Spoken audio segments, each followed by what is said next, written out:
Today we are going to make a Hootenanny pancake, which is also called a German pancake, or a Dutch baby, or this word. The original recipe uses a 9 by 13 pan, and it serves 8, but I am going to half this batch because there's only 2 of us. This is a really simple recipe.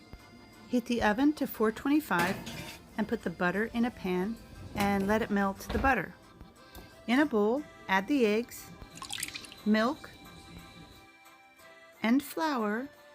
You can add some sugar and vanilla if you want to sweeten up the batter, but I'm leaving it out because I'm going to add something sweet to the top. Add salt.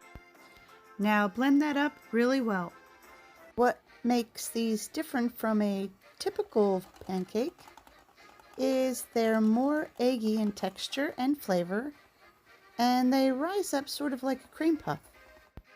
Now when you have the batter ready and the butter is heated up in the pan, you can pour the batter into the pan. No need to stir it up because the butter will just absorb right into the batter.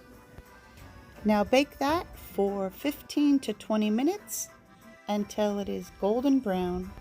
It'll puff up like a big boat without spilling over the sides. Sprinkle it with some powdered sugar. If you want to, you can fill it with some fruit and slather it with some honey, or just make it easy and slather it with some maple syrup, like French toast. I personally like to use peach preserves or any kind of jelly. This is a super easy recipe, and you can doctor them up any way you want. You can even make them any size you want. Hootenanny is a Scottish word for party or celebration.